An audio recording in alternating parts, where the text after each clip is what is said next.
We can just have you guys on mute there. All right. Sir, are you Casey Bonamy? Yes, sir. All right. 1 second.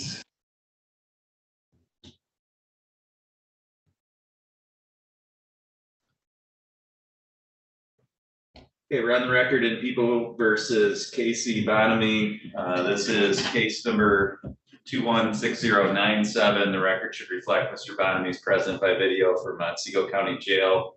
I could have counsel put your appearances on. Thank you, Your Honor. For the record, Mike Rowe on behalf of the people. Good afternoon, Your Honor. Larry Brown on behalf of Casey Bonamy. All right, Mr. Bonamy, you're before the court today for arraignment on some probation violations. Have you been made aware of what the alleged violations are? Not totally. I was aware of some. Okay, I'll read them to you so that you know what the alleged violations are. It's alleged that you've committed 3 technical violations, 2 violations of condition 2.2 of your probation, in that on or about January 30th of 2023, you tested positive for methamphetamine and amphetamines. And on January 27th of 2023, you engaged in assaultive, threatening, and abusive behavior towards Tisha Antonijak. I'm saying that properly. And then it's alleged. Okay, thank you. And then there's one alleged non-technical probation violation, and that is that you violated term 1 of your probation by engaging in assaultive conduct and being charged with domestic violence. So do you understand all those allegations? I do, sir. Okay. So you do have the right to have a hearing as to whether or not you should be found guilty of violating your probation in any of the ways alleged. If you are found guilty of the non-technical probation violation, the maximum penalty you could face is the penalty for your underlying charge, which is up to 7 years. Do you understand that? Yes, sir. You do have the right to have a lawyer present at any subsequent proceedings. If you can't afford a lawyer, one would be appointed for you at public expense. Mr. Brown is here to represent you for purposes of arraignment today. Did you want to hire your own lawyer? Did you want to see if you qualify for a court-appointed attorney? I would like to. I don't know. I don't know exactly which route I would like to go yet. To be honest. Okay. I think. I think Okay, I that's would like fine. some advice.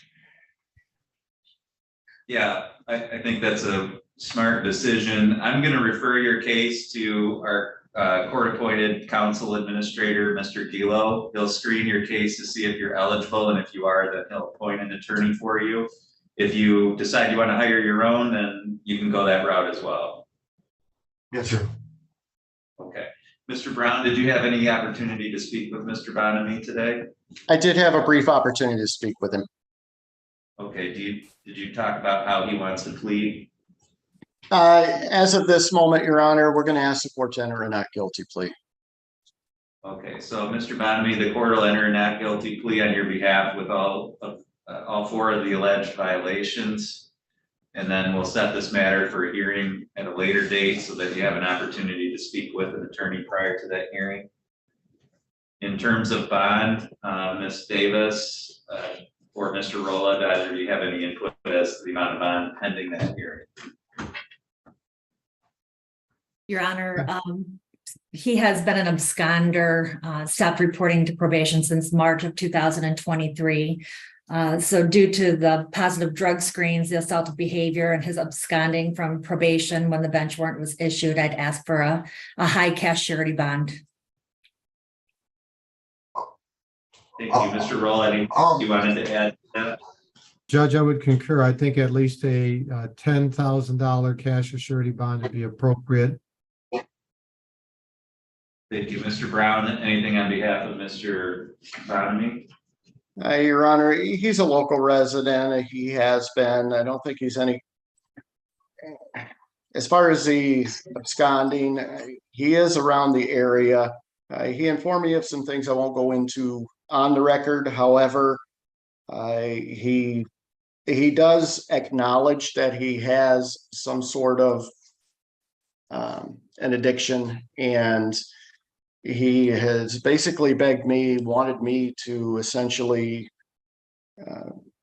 mention this on his behalf as well, that he is trying very hard to get into Harbor Hall.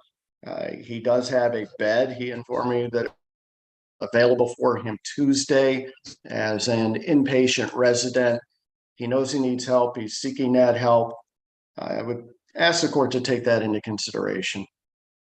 I was also at the Sunrise Center. I detoxed yesterday. I got out of detox yesterday in Alpena at the Sunrise Center. We set up a bed for Harbor Hall on Tuesday. I spoke with Jeanette Sayer. I let her know what the plan was, and I need help. Like I need help. I'm on the Well, I'm Mr. Bonamy, I don't want you to say too much right now. Okay. yes, sir. All right.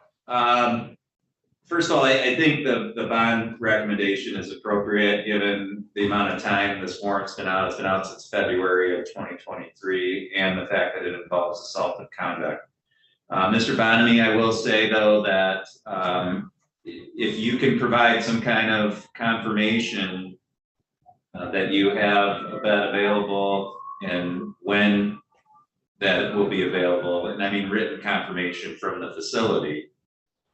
And if you have some way to get there, then I would consider amending the bond to allow you to be released to treatment.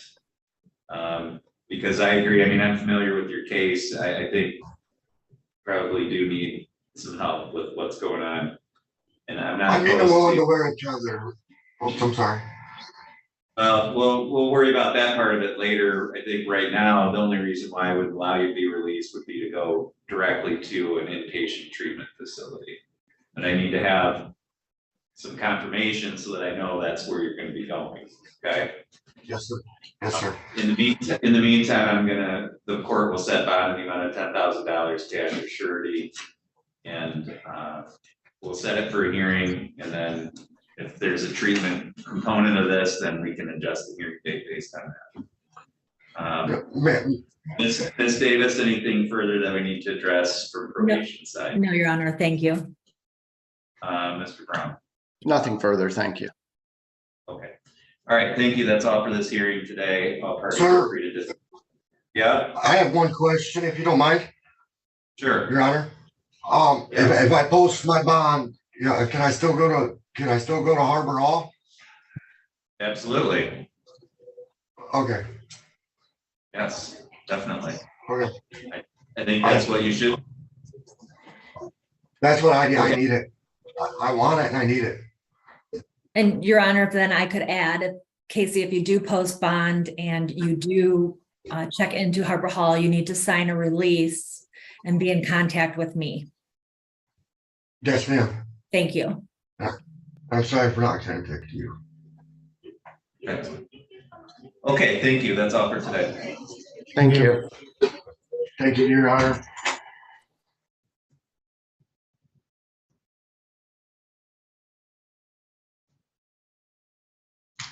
Okay, our other matter was Ingersoll versus Ingersoll, case number 2319436.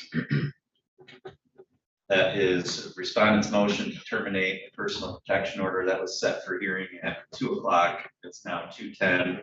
Neither the petitioner or the respondent are present. So the court's going to, based on the failure of the respondent to appear today, the court's going to deny the motion.